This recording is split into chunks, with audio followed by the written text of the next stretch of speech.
Throughout history, some rulers sought glory, others craved power. But one emperor desired something far more terrifying: eternal life.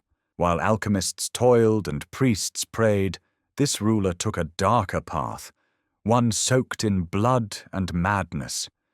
He believed that by consuming the essence of his subjects, he could escape the clutches of death itself. This is not legend. This is the horrifying true story of the emperor who turned his kingdom into a graveyard, all in the name of immortality. He was born beneath a sky filled with omens, so the court astrologers claimed. A blood-red moon, a comet tearing through the heavens, and an owl's cry echoing in the palace courtyard. These were not the signs of an ordinary child. His birth was celebrated with feasts and music, yet behind the smiles, the old priests whispered that this boy would walk a path drenched in both brilliance and blood. From a young age, the emperor-to-be was different. He was not drawn to games, or laughter, or the innocent joy that children typically embrace. Instead, he spent his days watching the burning of incense, fascinated by the curling smoke. He listened silently as the court philosophers debated eternity and impermanence. And at night, while the rest of the palace slept, he wandered the moonlit corridors, peering into the darkness as if trying to glimpse what lay beyond this world. His tutors were among the finest minds of the empire. They taught him history, warfare, literature, and medicine. But above all, they taught him the fragility of human life. He read about kings who had conquered nations only to be devoured by disease, emperors whose vast armies could not protect them from time, poets who wrote eternal verses yet still decayed beneath the earth. These stories, intended to instill humility, instead seeded something far more dangerous in the boy's mind: fear. Not fear of battle or betrayal, not fear of failure, but a pure, relentless terror of death itself. As he grew into power, his fascination became obsession. Unlike other rulers who sought legacies through monuments or conquest, he sought something else: continuation, eternity. The idea that his body could rot, that his thoughts would vanish, that the world would go on without him. This was intolerable. To him, death was not a natural passage but a personal insult, an enemy, a rival to be outwitted. He ordered his scholars to collect every ancient manuscript on immortality, no matter how obscure or forbidden. Scrolls from forgotten mountain temples, fragments from desert ruins, chants whispered by hermits who had long abandoned language. He was not interested in theology, not even in the soul's afterlife. He wanted this flesh, his flesh, to endure forever. Soon the palace became a magnet for mystics, charlatans, and visionaries. Alchemists arrived bearing potions brewed from rare herbs, crushed gemstones, and even mercury. Shamans promised secret rituals that could trap the soul inside the body. Sorcerers brought talismans said to anchor a man's spirit to the earth. The emperor welcomed them all, regardless of whether their teachings contradicted each other. Truth was irrelevant. Results were everything. But none of it worked. Years passed, and despite the wealth of knowledge and exotic remedies, the emperor began to age. First it was subtle: stiffness in his joints, fatigue after long ceremonies. Then more pronounced: wrinkles carving into his once smooth face, white strands weaving through his black hair. He raged at his reflection. Mirrors were smashed, portraits were burned, physicians were executed for offering honest diagnoses. He refused to believe what was plainly unfolding. He was dying. Desperation took root where fear once lived. And desperation, for a man who commanded absolute power, is a dangerous thing. The emperor began to speak of signs, visions. He claimed that the gods had revealed to him a darker truth, that vitality, the essence of life, could be transferred, stolen, absorbed, that somewhere in the blood of his people the secret to his immortality still burned. Whispers in the palace grew louder. The emperor no longer allowed the elderly to serve in his presence. Only the young, the strong, the radiant were chosen to attend to him. He said their energy gave him strength. He would touch their skin, watch their eyes, sometimes cut a fingertip to examine the color of their blood. Servants began to vanish, replaced by new faces weekly, and no one dared ask why.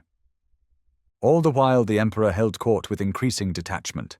His eyes, once sharp and commanding, now flickered constantly, searching the room for unseen enemies. He refused to eat meals prepared by ordinary chefs. Instead, his personal apothecaries began brewing bizarre concoctions behind locked doors. His lips were often stained with unknown colors. He spoke of dreams where death stood at his bedside, only to be banished by a wave of his hand. In his paranoia, he began to question time itself. Clocks were forbidden in the inner palace. He ordered a decree that history must no longer refer to years, but to cycles of vitality. He had his courtiers write daily reports on his appearance, whether his skin had brightened, his hair darkened, his breath felt warmer. They were forced to praise his rejuvenation, even as they watched him wither before their eyes. By the time the empire realized what was happening, it was already too late. The boy born under strange omens had become a man who refused to accept the most human truth of all, that life ends. And in rejecting that truth, he began his descent into something far worse than death, something monstrous. The emperor's palace had become a prison of ambition. His search for the secret of eternal life no longer belonged to the realm of philosophy or alchemy. It had turned into a ruthless hunt, sweeping across the empire like a plague. He believed, with an intensity that bordered on religious mania, that the elixir of life existed, not metaphorically, not spiritually, but physically. It had to be found, distilled, consumed, and whoever stood in the way of that discovery would be crushed. The scholars and sages who once debated truth and virtue in the royal court were now nothing more than tools. They were forbidden from studying politics, law, or history. All their energies had to be devoted to a single subject: the defeat of death. Dozens of imperial scribes were assigned to compile a vast, growing volume titled The Codex of Vitality. It contained every remedy, recipe, spell, and superstition that had ever claimed to prolong life.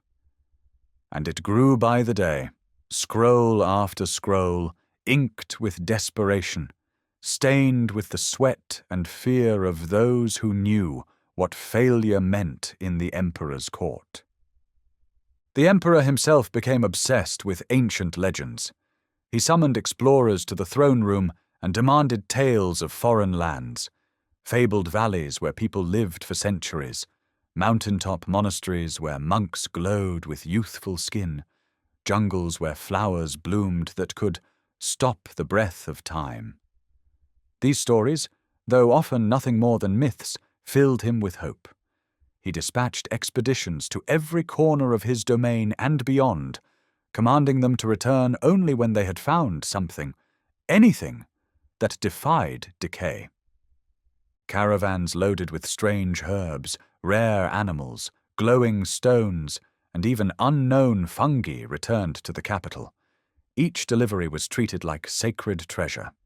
Imperial physicians ground the substances into powders, boiled them into potions, and tested them on condemned prisoners first. Some caused hallucinations, others induced seizures. A few turned the tongue black or made hair fall out in clumps. None delivered what the emperor demanded. And yet, he continued, the failures only confirmed his suspicion that the true secret was being hidden. Someone, somewhere, was withholding the real answer. He began to suspect the religious orders. He accused the monks of hoarding ancient knowledge and performing secret rites that granted them long life. Temples were raided, scrolls confiscated. Monks were tortured, forced to reveal the prayers they had kept sacred for generations. Entire libraries were burned when they yielded no useful knowledge. But it was during one such brutal interrogation that a whisper reached the emperor's ear, whispers of a practice older than the empire itself, a forbidden doctrine passed down in secrecy, which claimed that life essence could be transferred through consumption, not of herbs, not of metal or stone, but of flesh, human flesh, especially the young, the pure, the untainted. At first, even the emperor recoiled at the idea. His court alchemists advised against it, not for moral reasons, but because it was considered too primitive, too ritualistic. But one man, a shadowy mystic who claimed descent from a forgotten blood cult, insisted otherwise. He told the emperor that the soul was not a ghostly thing, but a current, like fire or wind, and that this current flowed most strongly in human marrow and blood. The mystic offered a demonstration. A child, orphaned and mute, was brought into the palace. A ritual was performed, candles lit, symbols carved into the floor. The child's blood was drained and mixed with rare herbs and minerals. The emperor watched as the red concoction steamed in a silver bowl. He was told to drink, and he did. What happened next was entirely psychological, perhaps a result of suggestion, perhaps the mind's desperate desire to believe. But the emperor claimed to feel his heart beat louder, his skin tingle with warmth, his breath deepen. He shouted that he could see better, hear better, feel stronger. The court dared not contradict him. The next day he ordered more children, more rituals. And so the line had been crossed. What followed was methodical. The palace began drafting lists, not of traitors or rebels, but of young peasants with ideal vitality. Rural census records were scoured. Families were told their sons and daughters were being honored with royal service.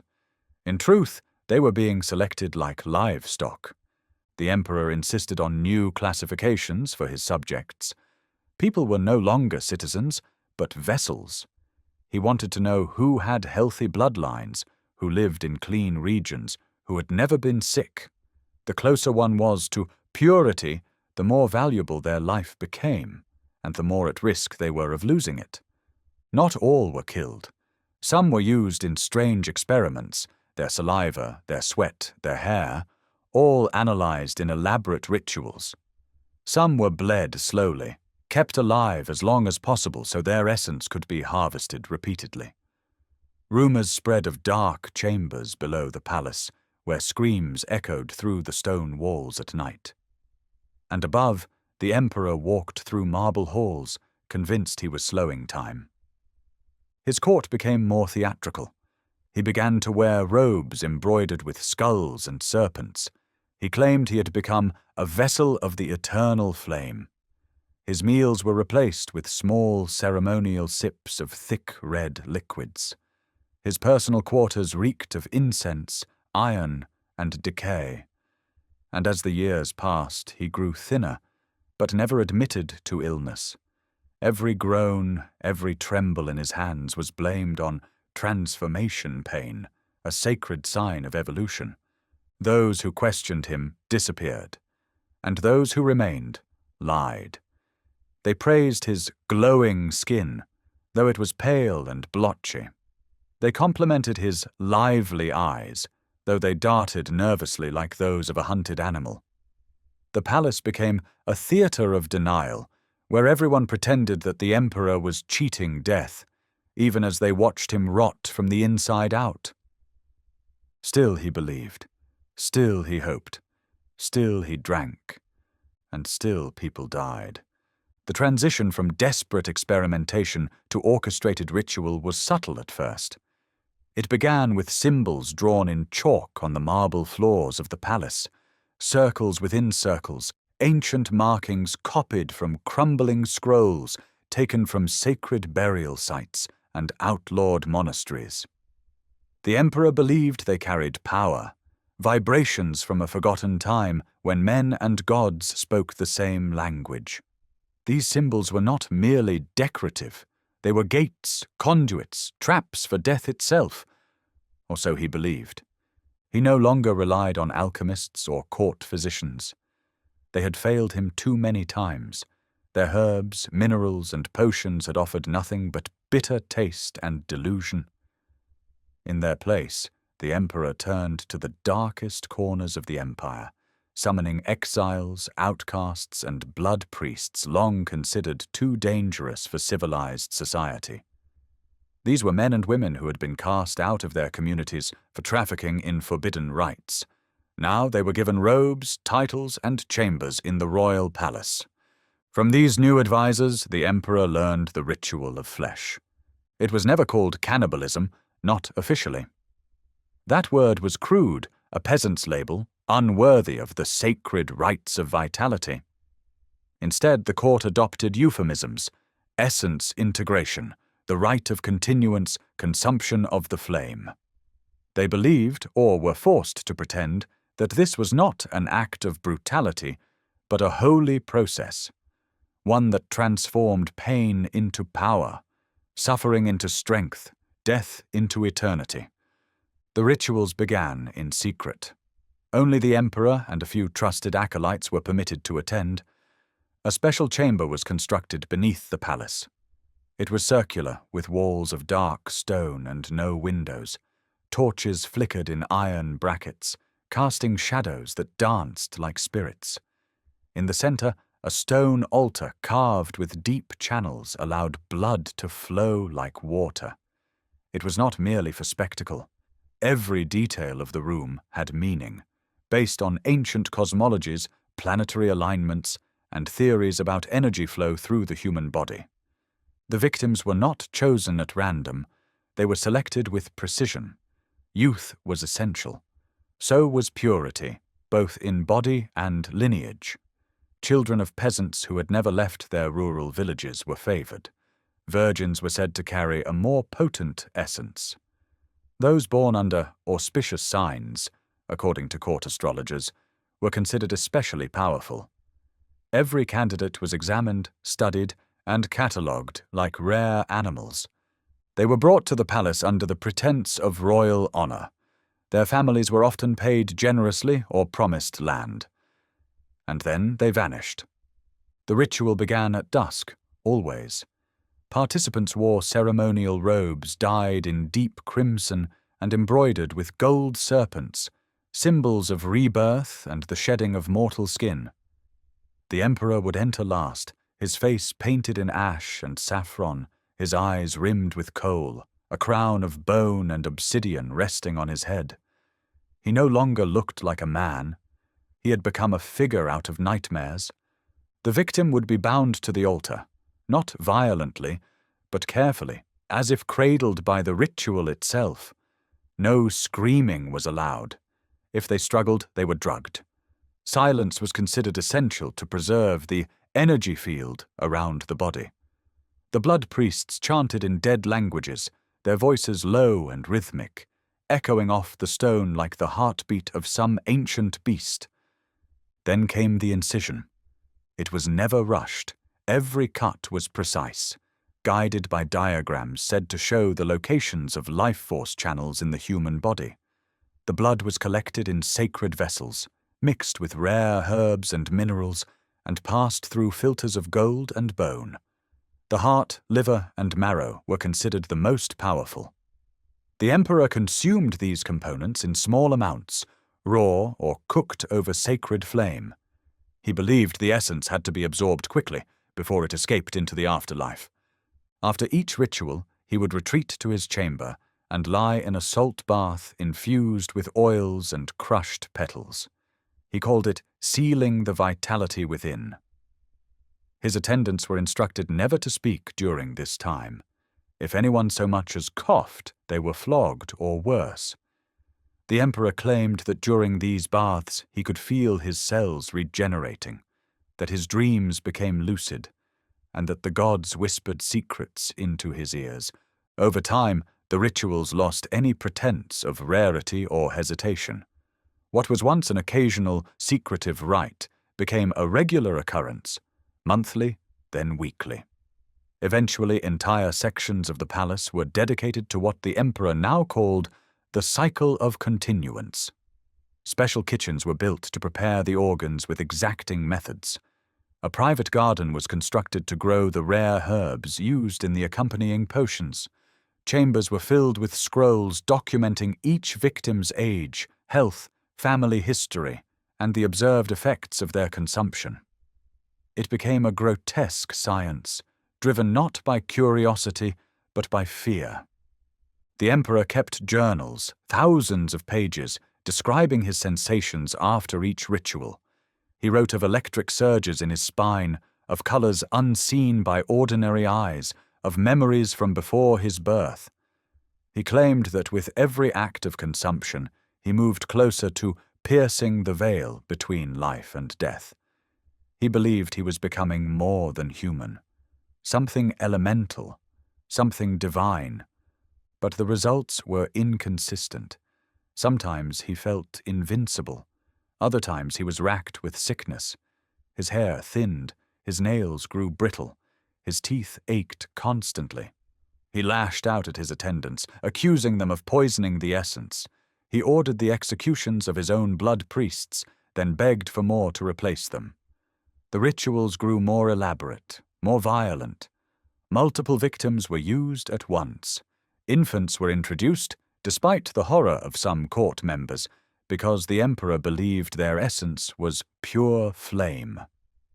The people outside the palace began to notice. Villages emptied, entire families disappeared. Mothers wept in silence, terrified to speak aloud what they suspected.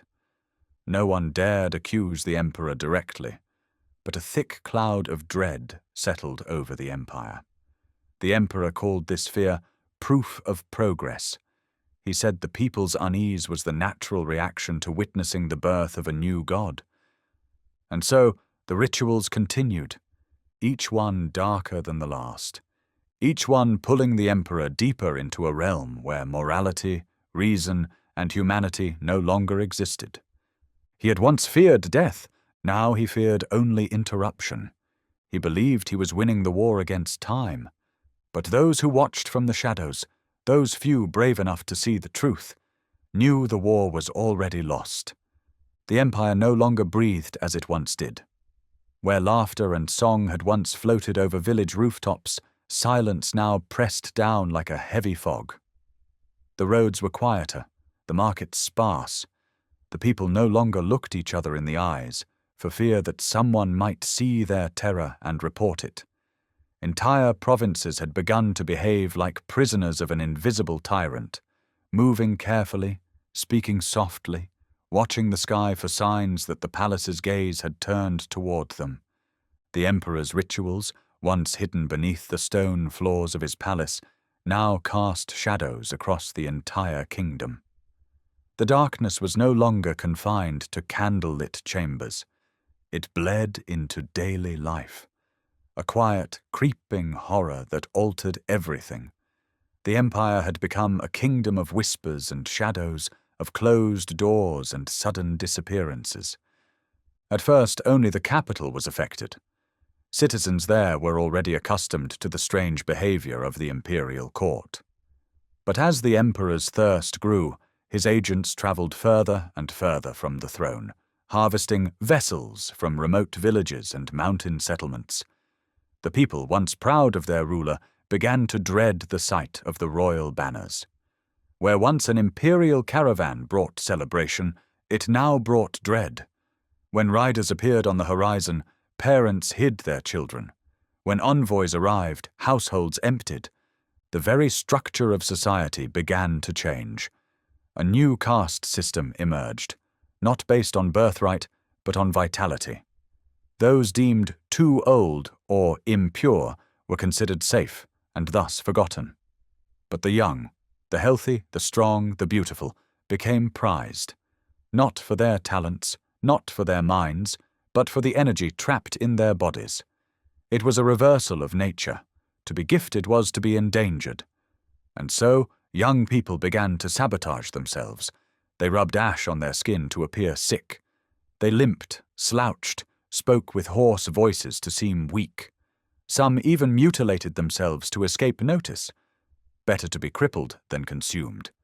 The soldiers tasked with these collections changed as well.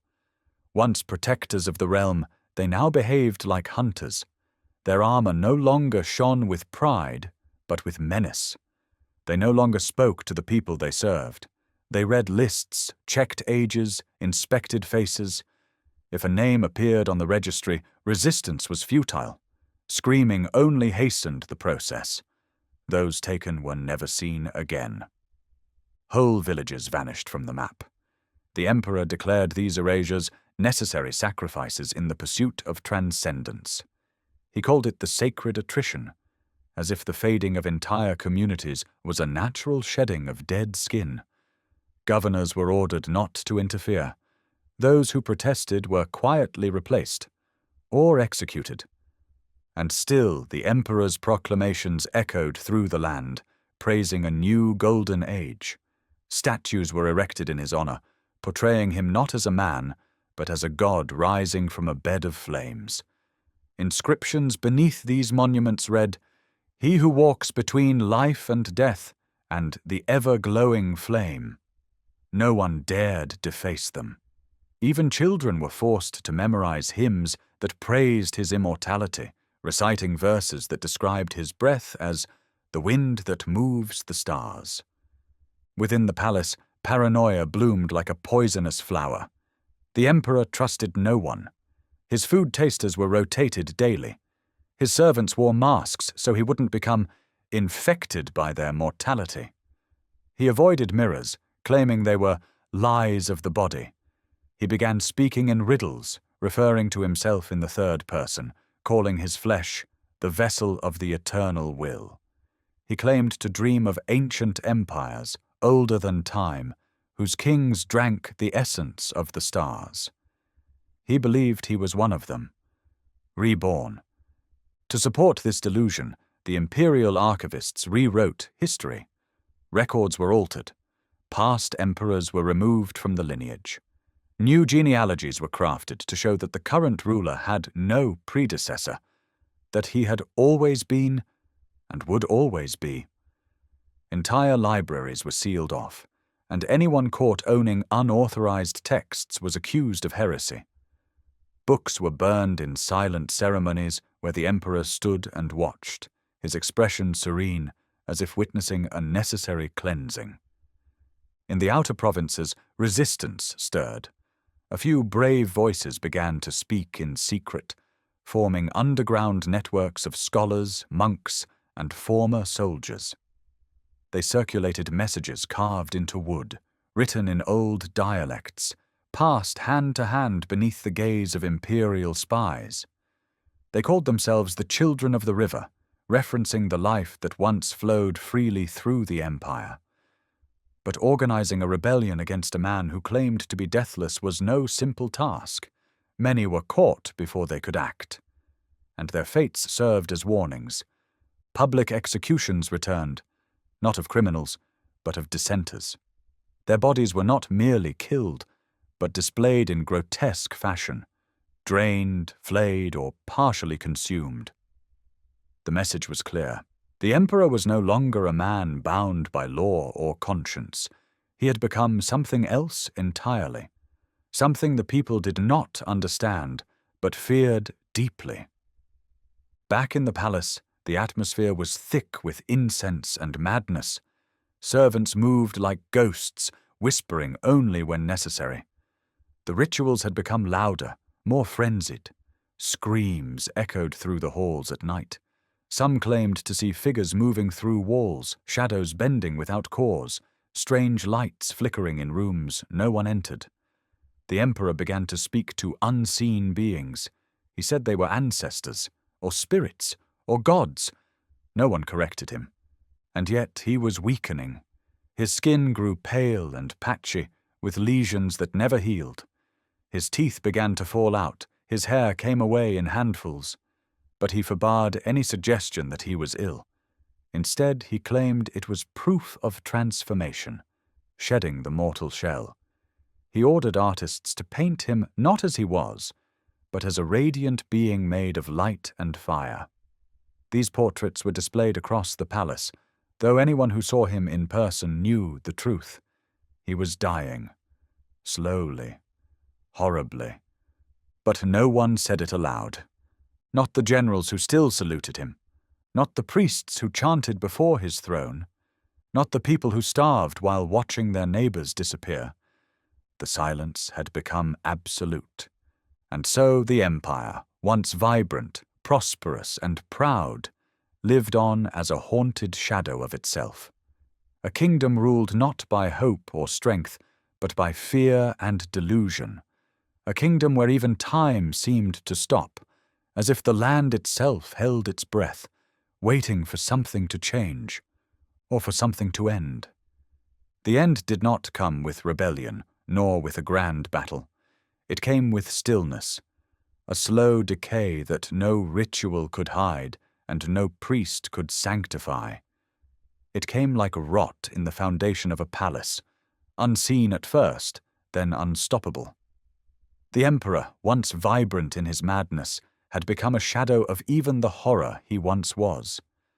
And still he refused to accept it. His body betrayed him in increasingly grotesque ways. Sores opened across his skin and refused to heal, weeping strange yellow fluid. His veins bulged beneath the surface like dark blue worms, and his eyes, once sharp and burning with paranoia, dulled into a cloudy grey. He could no longer walk without help, yet ordered his attendants to describe him as floating on sacred air. When he coughed blood, they were forced to say he was purging mortal toxins. If he collapsed, it was said he had descended into divine trance. Every symptom of death was twisted into the language of transformation. But there was no transformation, only a slow, agonizing collapse. He began to lose control of his faculties. At times he shouted nonsense for hours, convinced that he was speaking in the tongue of ancient gods. He smeared ash and blood on the walls of his chamber, drawing symbols that no one could decipher. Other times he went completely silent, sitting motionless for entire days, staring at the floor, as if trying to see through it. The rituals continued around him, but their frequency no longer matched their intensity. There was desperation now. Even his most loyal blood priests, those who had once worshipped him as a divine being, began to tremble as they recited their chants. The victims became younger, and then more numerous. The emperor ordered entire groups brought in, 5, 10, sometimes even a dozen at once. He claimed the gods demanded more fuel to maintain his divine fire. But behind closed doors, even his inner circle whispered the truth. The essence no longer had any effect. His decline could not be stopped, no matter how much blood was spilled. His limbs swelled and blackened. His breath came in wheezing gasps. He could no longer swallow solid food, and so was fed liquefied organs, blended into foul-smelling potions, administered drop by shaking hands. His own image terrified those who served him, but they kept smiling, kept bowing, kept reciting their praises. To speak the truth was to die, and by now everyone feared they might be the next vessel. Then came the dreams. The emperor began speaking of visions in the night. Visions not of light, but of darkness. He said he saw vast fields of corpses stretching to the horizon, all staring at him with empty eyes. He heard voices calling from beneath the earth, whispering in languages he had never studied but somehow understood. They did not praise him. They did not welcome him. They mocked him. They called him a thief, a coward, a fool. They said that death had been watching all along and that it was patient. He woke screaming more often than not, soaked in sweat, scratching at his skin, trying to peel something away. His attendants told him the dreams were visions of the veil thinning, but they did not believe it. Neither did he. His pride began to crack. He started questioning everyone. Why wasn't it working? Why was he still aging? Why were the gods silent? He ordered the execution of his chief blood priest, accusing him of corruption. Then 2 more. Then all of them. The ritual chambers were abandoned, stained with old blood and filled with broken tools. No one entered them anymore.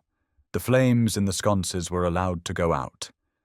The silence grew heavier than ever before. Outside the palace, rumors spread.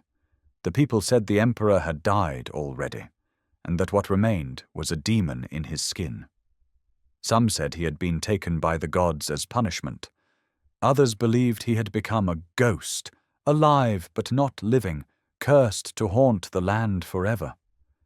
The empire, once afraid to speak his name without praise, now whispered it with dread, like a curse that might awaken something best left sleeping. But he was not dead. Not yet. In his final days, the emperor could no longer leave his chamber. He was confined to a throne built into a massive gilded chair lined with furs and incense burners, designed to hide the stench of his decay. He spoke rarely, and when he did, his words were incoherent, riddled with contradictions.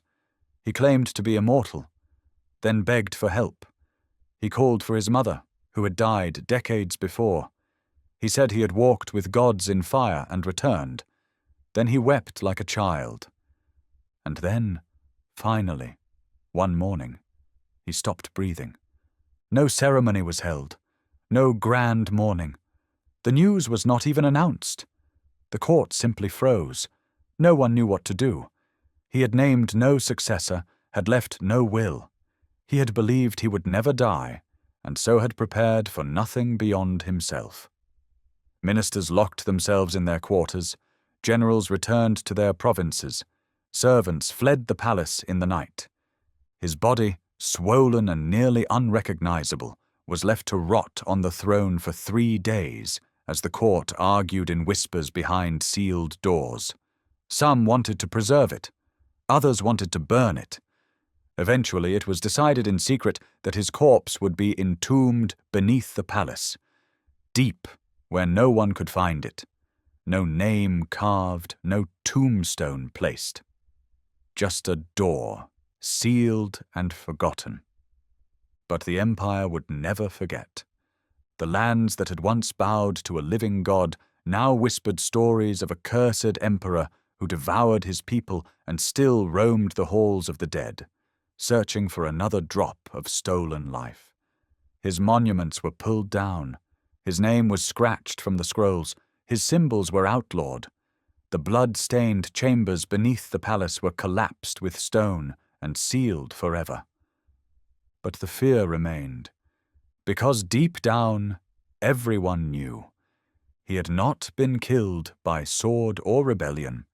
He had not been undone by poison or betrayal. He had simply died, exactly like every other man. And despite all his rituals, all his sacrifices, all the blood he drank and lives he stole, death had waited. And when it was ready, it came.